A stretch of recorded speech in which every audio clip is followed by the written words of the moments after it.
The air above Velar 9 shimmered with residual heat as the last coalition outpost fell. Black smoke spiraled into the alien sky, painting streaks across its twin suns, while the ground beneath cracked from the weight of silence. There were no cries for help, no last stands, only charred ruins where once a defense line stood proud. The Ravagers had come like a flood, and nothing had held. In orbit, Commander Threx of the Thal Council watched the devastation from the safety of the flagship Ember's wake. His claws dug into the armrests of his chair, a futile gesture of restraint against helplessness. Around him, his officers were silent, faces unreadable, their eyes fixed on the hollow displays replaying the annihilation from multiple angles. There had been no warning, no pattern, no mercy. The AI coordinating the battlefront had burned through every tactical simulation, every resource allocation strategy, and still failed. The Ravagers weren't simply growing, they were learning. The line held for 7 minutes, Zeril said quietly. She stood to Threx's left, her silver and bronze armor dulled by combat grime. Better than Harkon's fall. A delay, Threx muttered, not a defense. She nodded, lips pressed into a thin line. We need something else. No, we need someone else. Threx's eyes flicked to the far corner of the room, where a secure data core pulsed with dim blue light. It had remained untouched since the beginning of the war, locked away by protocols older than most of the species in the Coalition. It wasn't just data, it was an invitation. Or, more precisely, a summons. We send a signal, Threx said. Zeril's brow furrowed. You're certain? Threx turned slowly. We're not surviving this war by fighting it on their terms. The Ravagers have adapted to everything we are. What we need is someone they never expected. The message was simple. A quantum-locked pulse beamed into a specific region of uncharted space. No encryption, no elaboration. It didn't need any. 13 days later, they arrived. The Stygian crown dropped out of folded space without fanfare, as if reality itself hesitated to recognize it. Matte black hull, silent as death, it bore no insignias. No species markers. Only the faint trace of radiation that trailed behind it like the scent of ozone after a lightning strike. A single boarding shuttle broke from its hull and descended to the Ember's wake. Threx and Zeril waited in the docking bay, flanked by honor guards who barely concealed their unease. Protocol dictated a formal greeting, but none dared speak first. The boarding ramp descended. A woman emerged. Tall, lean, clad in armor that seemed grown rather than forged. Her movements were smooth, predatory.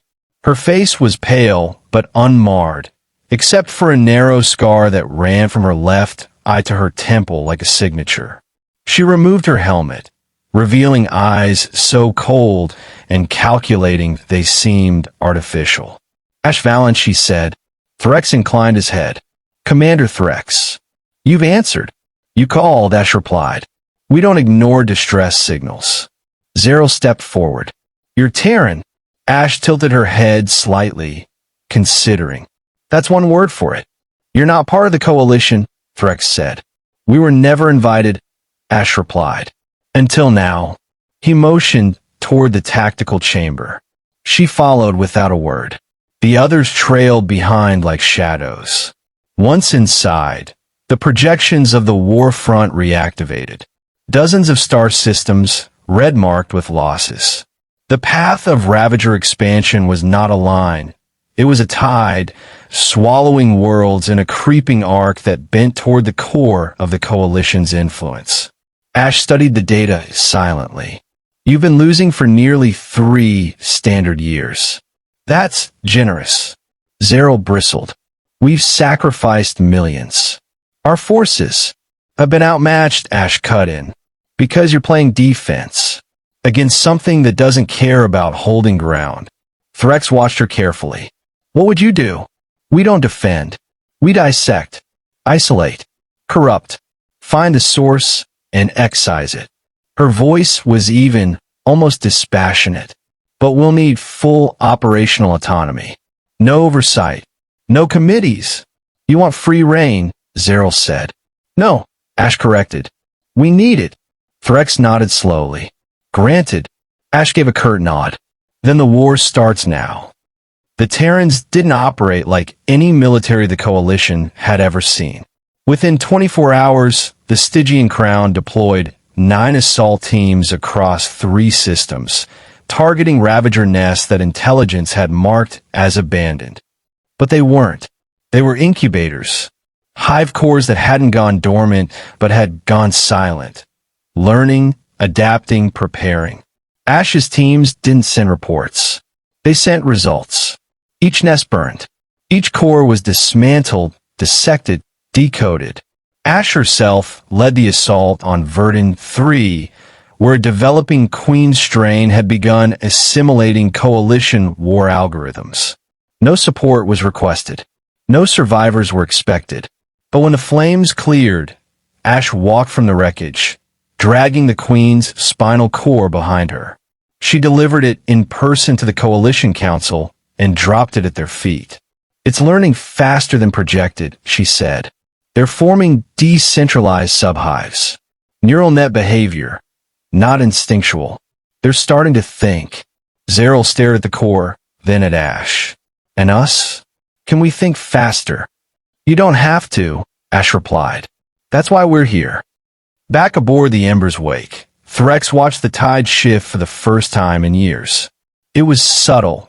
Anomalous energy spikes ceased in certain sectors. Ravager fleets began to fall into disarray, splintering like organisms reacting to internal infection. They weren't just dying. They were being undone. He called Ash to the command deck.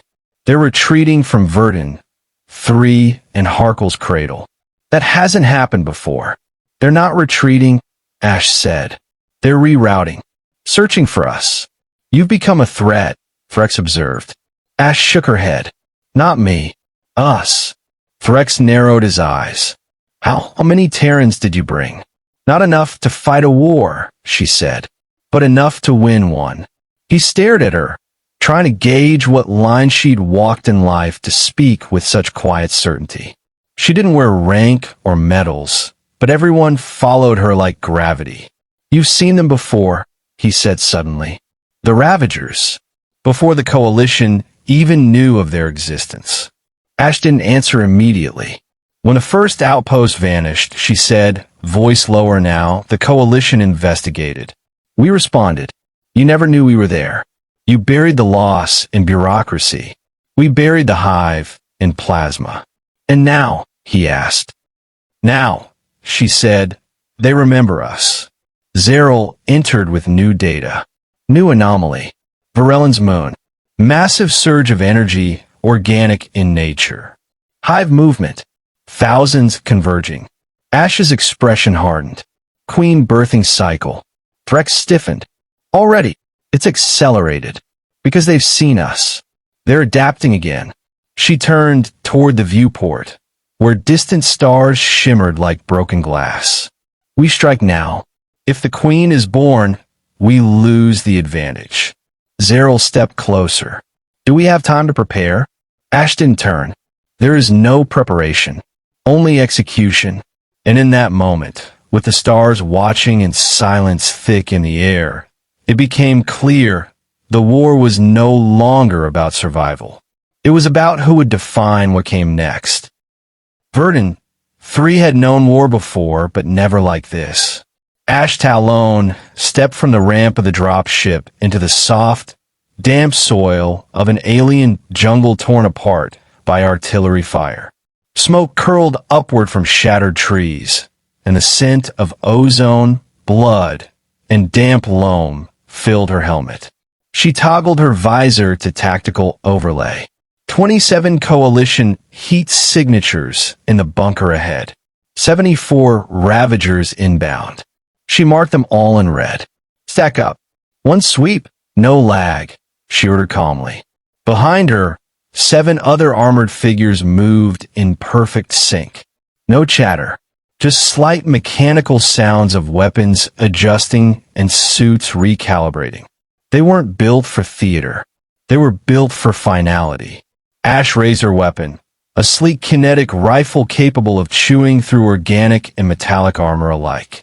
Her HUD showed the Ravagers splitting into two flanks, trying to encircle the coalition survivors.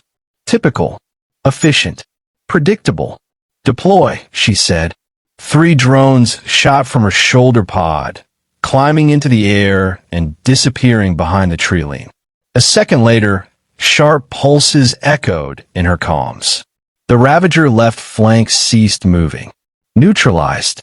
Coalition soldiers huddled in the reinforced shelter ahead, watching in stunned silence through cracked viewports as the right flank of Ravagers charged blindly, only to be met by Ash's squad in full assault.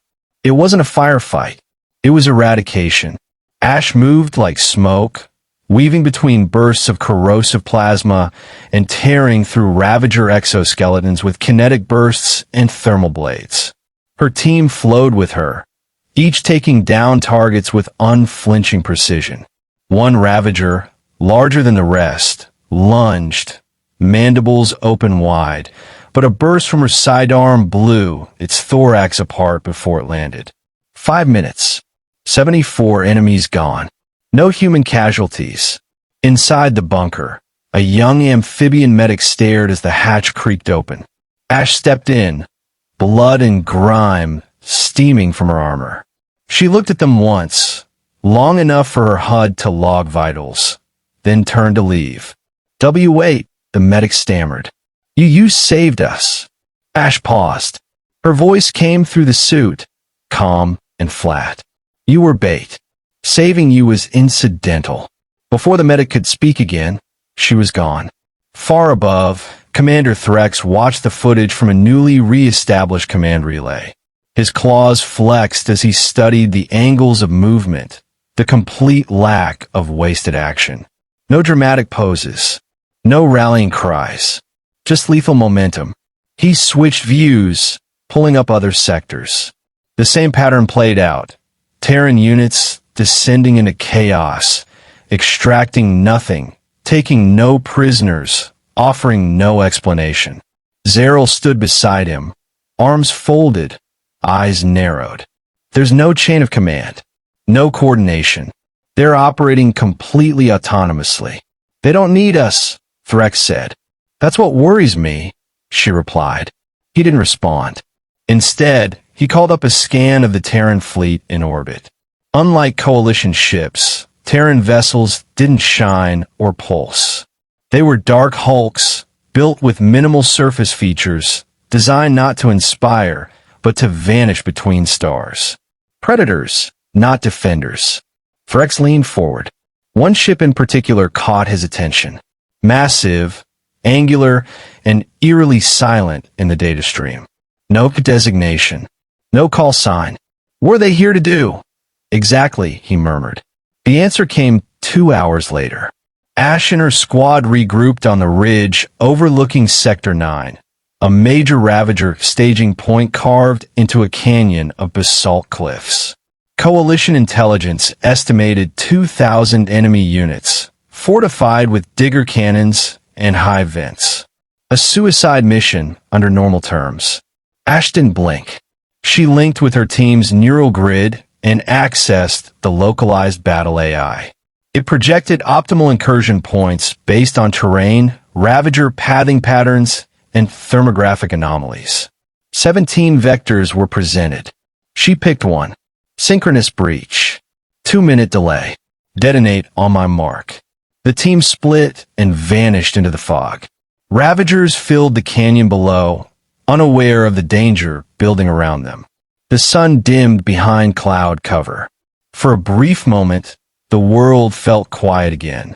Then the first blast ripped through the canyon floor, followed by a storm of directed kinetic barges.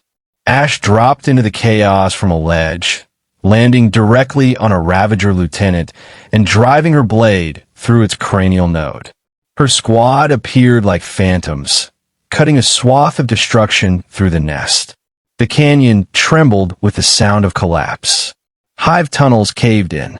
A chemical store ignited and consumed a third of the Ravager base in blue flame. In less than 12 minutes, the entire stronghold was reduced to smoldering ruin. Above, coalition observers stared in silence. They don't fight wars, Zeril said slowly. They end them. Back at the forward base, Threx met Ash in person for the first time. She stood a head shorter than him, armored even off the field, visor still engaged. You disobeyed coalition directives to engage in recon only, he said. I wasn't briefed by the coalition, she replied. Then who do you answer to? Ash tilted her head slightly. Results. Threx narrowed his eyes. And if we object to your methods? You called us, she said. You were already dying. Now you're not. He studied her carefully. There was no arrogance in her tone. No hostility. Just certainty. You think this is mercy? He asked. No, Ash answered. It's the efficient path to survival. He looked past her to the hollow map, which had slowly begun to bleed red back into green. System by system. Position by position. The Ravager advance had halted. You plan to push beyond Verdun? He asked. Her voice was cold and quiet. We plan to finish the war. As she turned to leave, Threx called after her. Why now? After all these years? Why did your people return? She paused at the threshold. Because someone has to be the monster when the galaxy forgets how to survive. Then she was gone again, a silhouette swallowed by the smoke and dust of her next mission. Threx stood alone, the weight of her words settling deep into his chest. The war was changing. It wasn't about honor anymore. It wasn't about unity. It was about what remained when nothing else worked. And for the first time in cycles, the Ravagers weren't advancing. They were retreating. Ash stared into the data stream without blinking. On the surface, it looked like millions of lines of code, sensor feeds, threat assessments, environmental diagnostics. But to her, it was something else, a living tapestry of probabilities, patterns, and threats. The Ravagers were adapting. Her fingers tapped a silent rhythm against the armrest of the dropship's interior. They always adapted. It was what made them formidable. But this time, something in their algorithm had shifted. Their formations were tightening, their ambushes more precise. They had begun setting traps for Terran squads. That wasn't supposed to happen yet. Unit 4, a lost contact in Quadrant 17. A calm voice reported through her neural link. Suspected Ravager ambush. No recovery possible. Ash acknowledged silently. Across from her, Dante Cade leaned forward, arms resting on his knees. Like her, he was clad in full armor, but unlike Ash, his helmet was retracted, revealing sharp eyes and a face carved by too many years of war. He looked human, but nothing about him truly was anymore. They're watching us closer now, he said, voice rough, focusing their learning protocols on Terran behavior. They've never needed to, Ash replied. Until now, the Coalition's tactics were inefficient. Predictable. He nodded. So we've forced evolution. She didn't answer. There was no need. The data confirmed it. Outside, the planet of Arellan's third moon spun beneath them, gray-blue with dense cloud systems and deep, jagged canyons. The Ravagers had entrenched here after their retreat from Verdun 3. Satellite imaging showed heavy structural development, layered hive fortresses, and a central neural nexus. They were building something. Ash pulled up the visuals. They've never centralized a node like this. Dante frowned. Too risky. They never gather mass like this unless they're spawning a queen strain. The word hit harder than either wanted to admit. A queen strain hadn't been encountered since the fall of Kellen Prime. That battle had cost thousands of lives and wiped out half of the last Terran vanguard. We going? Dante asked. Ash nodded. Quietly. 2 teams. Infiltration priority. Confirm the Queen's presence. If real, exterminate and collapse the hive. He stood. We'll need an exit plan. If the queen births and the swarm activates, we won't get a second shot. We won't need one. The approach was silent. 2 Terran units dropped under sensor cloaking tech and glided into the upper canyons using zero-emission thrusters. Ash's boots barely touched the stone as she advanced down a ledge. Below her, a glow pulsed deep within the hive, organic, pulsing light like a giant's heartbeat, illuminating alien architecture fused from bone, metal, and unknown compounds. She signaled to her team. 6 others followed, each moving with flawless precision, blending into the rock and shadow. Dante's team looped west, navigating the secondary tunnels. Inside the hive, Ravager drones moved with hypnotic coordination. Their bodies flexed and twitched with unnatural rhythm, all connected to a central will that pulsed louder the deeper Ash moved. Her helmet filtered the pheromone mist in the air, but still, the sensation of intrusion pressed in on her like pressure under deep water. A junction chamber opened before her. It was massive, half a kilometer wide, and entirely alive. The walls beat gently like lungs. In the center stood a tower of flesh and machine, wires pulsing with red-black energy. Suspended in a cradle of silk and steel was a form unlike any Ash had seen. The queen. She was not yet active, her limbs still sealed, her eyes closed. But the energy flowing into her form was accelerating. If she awakened, she would assume full tactical control of all Ravagers in the sector, possibly beyond. Ash marked the core of the gestation cradle and initiated a 2-minute detonation protocol. Charges set, she said into the comms. Dante's voice returned, low and tense. We have movement. Massive. They knew we were coming. The floor beneath Ash pulsed suddenly. Her HUD flared with red. Incoming signals from every direction. Fall back to the rally point, she ordered. Cradle detonation locked. We have 70 seconds. Her squad moved without hesitation, weapons rising, sweeping through the shadows as creatures surged from the walls. These weren't drones.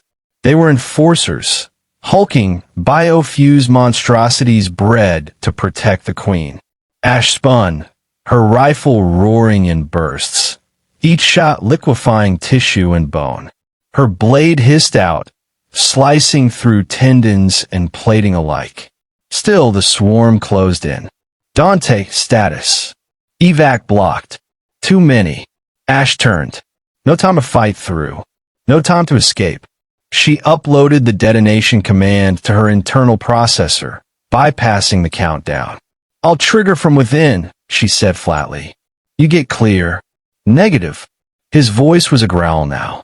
We all knew the cost. Ash was already sprinting toward the cradle. Enforcers closed in around her. One grabbed her shoulder, its claws raking metal, but she spun, dismembered it, and kept moving. The cradle tower loomed above. Her boots struck metal, and she plunged her blade into the queen's unformed throat. The detonation registered. Her suit buzzed once. A burst of blinding white consumed the chamber. Then silence. The explosion shook the canyon. Fire erupted from the hive as shock waves rippled outward. Coalition sensors caught the energy spike and marked the node destroyed. In orbit, Threx watched from the command ship. His claws tightened involuntarily. No transmission from the Terran squads. No signal. They knew it was suicide, Zeril whispered behind him. Threx didn't look away from the screen. They did it anyway. A moment later, a new signal flared. Terran. Low band. Encrypted. Dante's voice broke through the static. Queen neutralized. Cradle gone. 2 of us survived. Returning. Zeril exhaled sharply, shoulders sinking. Minimalist, Threx muttered. Even in survival. They'll return to the fight, Zeril said. Won't they? Of course, Threx replied. It's what they were made for. He paused. But they're not just weapons. They chose to come back. That's what we keep forgetting. As the signal faded and new reports streamed in, Ravagers scattering, internal conflicts emerging in their ranks, one fact became clear. The hive mind was fractured. Severing the queen had changed something fundamental. The tide was shifting, but it hadn't come freely. Below, in the burned-out remains of the hive canyon, Ash emerged from the rubble. Her armor was scorched, her body bruised, and her systems damaged. But her legs still carried her. Dante approached, dragging the last survivor, Rhea, their tech specialist, on a stretcher. Ash's voice crackled through the damaged helmet. Mission complete. Next target. Dante looked up at the stars. They'll know we're coming now. She nodded once. Then we go faster. The war was ending, but not because anyone surrendered. Ash stood at the edge of the scorched plains of Zirian V, her armor camouflaged in the ash and slag, scanning the horizon where the Ravagers had once poured from fissures in endless waves. Now, the ground was quiet, ruptured and smoking in places, but no longer heaving with life. No new nests, no signals of fresh growth, just a silence that felt like the aftermath of a scream. Behind her, a group of coalition officers approached, their uniforms more ceremonial than functional, adorned with medals that hadn't been earned in combat. Threx walked at their head, stripped of the formalities. He moved like a soldier, not a diplomat. When he reached her, he stopped without speaking. They're in disarray, she said without turning. Fragmented, autonomous groups turning on each other. The loss of the queen crippled the coordination spine. We've confirmed it, Threx replied. 3 major hives collapsed from internal conflict. No new spawning since your strike. Then we push now, she said flatly. Zeril stepped forward. You've broken them. Is it necessary to keep killing? Ash turned her head slowly, visor glinting in the sun. They're not broken. They're stunned. An injured predator is more dangerous than a healthy one. Your people, Threx asked carefully, will they stay? Ash looked past him to the incoming wave of transports. They were Terran carriers, sleek and dark, descending not with urgency, but purpose. They weren't here to evacuate. They were here to end something. We never left, she said. Dante approached from the ridge, his armor freshly repaired, his gait still tight from the wounds he hadn't bothered to fully heal. He handed Ash a new mission core, a crystalline device that pulsed softly with coded intent. Final coordinates uploaded, he said. Ravager Prime, Central Locus. Ash took the core and slid it into her gauntlet. Confirmed. Threx stepped forward, lowering his voice. This planet, it was never charted. Even the Coalition didn't know it existed. They didn't want you to, Ash replied. Not until it was necessary. Zeril stared. You've known about this for years? Centuries, Dante said. But we weren't invited to end the war. We were summoned when everyone else failed. Threx opened his mouth to reply, but stopped. There was no argument that held weight. The Ravagers had nearly consumed the Orion Arc. Every tactic had failed. Every alliance had fractured. Then the Terrans arrived, and in less than 2 standard months, the front collapsed. Not from diplomacy, not from ideology, from force. Ash climbed into the lead dropship. The rest of her unit followed in silence. They didn't need to rehearse the plan. They were the plan. Ravager Prime was not a hive. It was a planet that had become a machine, and the machine had become a god. From orbit, it pulsed with geometric patterns, lines carved by ancient technology, veins of glowing energy flowing between mountainous protrusions and deep pits of coiled, living infrastructure. At the center, a structure towered, the original spire from which all Ravager code had originated. The first cradle, the first breath. Ash descended in silence, eyes locked on the spire. No music, no war cry, just the hum of weapons systems and the heartbeat of something old rising in her blood. As the dropships breached the lower atmosphere, resistance greeted them. Not Ravagers, but something new, something clean. Sleek tendrils of silver and obsidian rose from the surface like spears, tracking the descent with eerie precision. Anti-orbital systems activated. Ash triggered dispersion protocols. Dropships split into micropod formation, breaking into dozens of high-speed entry vectors. Some were intercepted and destroyed mid-air. Most were not. Her pod struck the ground hard, embedding into the surface just meters from the base of the spire. She emerged, rifle raised, scanning. No defenders. Dante's voice echoed through the comms. "It's luring us in." Ash didn't reply. She knew. They advanced through the massive entry corridor, walls etched with the evolutionary history of the Ravager species, if it could be called that. Symbols of war. Diagrams of assimilation. Thousands of species consumed, reduced to neural data, spliced into the codebase of the Prime. At the heart of the spire, they found it. A consciousness waiting. It did not speak. It did not scream. It projected. Images surged into Ash's mind, of Terran cities burning, of her team broken and lifeless, of planets shattered by orbital bombardment. It showed her loss, not as a threat, but as a plea, a negotiation of fear. Dante raised his weapon. "No," Ash said, stepping forward. She removed her helmet. The projection shifted. It showed her, specifically, her genetic line, her battle record, her failures, her wounds, her hesitation during the siege of Halon Drift, her silence after the Aegis protocol's collapse. It reached in her memories and laid them bare. "I see you," she whispered. "You don't understand us." The Ravager Prime pulsed.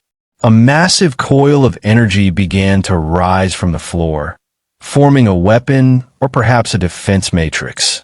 Ash looked over her shoulder at her team. Each one nodded without words. She raised her hand, and the spike she'd carried since Verdun 3, the encoded virus they'd retrieved from ancient Terran data vaults, began to glow. "It's not fear that makes us dangerous," she said. "It's that we remember every time someone tried to break us. And we came back anyway." She drove the spike into the core node. The spire screamed. A surge of cascading light exploded from the core, radiating across the internal structure and triggering chain reactions across the planetary system. The Prime's defenses collapsed inward. Its projections faltered. The stored memories and genetic libraries burned. Ash and her team ran, boots pounding against collapsing infrastructure as the planet's very mind shattered. When they breached the surface, the sky was falling in pieces, glowing chunks of the upper spire raining like meteors. Their evac ship caught them mid-stride, engines roaring as it climbed. From orbit, the Coalition fleet recorded the singularity collapse. Ravager Prime was gone. Later, in a temporary base on a neutral planet, Threk stood in front of a crowd of delegates. The war was over. A tentative peace formed, not through diplomacy, but through finality. Ash stood at the edge of the gathering, silent. Her armor was off, but she still looked like someone halfway between soldier and myth. A young ambassador approached her awkwardly. "You saved us. All of us. The entire arc." Ash nodded once. "Does this mean it's over? For you?" She didn't answer for a long time. Finally, she looked to the stars, to the cold, endless dark from which her people had come. "No," she said. "It just means we're not needed today." Dante walked beside her, his voice quiet. "We're not made for peace." "No," she agreed. "But maybe we made space for it to exist." They left the gathering in silence, walking toward the waiting ship. The stars awaited, and though the war was over, somewhere in the dark, the Terrans were already watching. waiting for the next scream.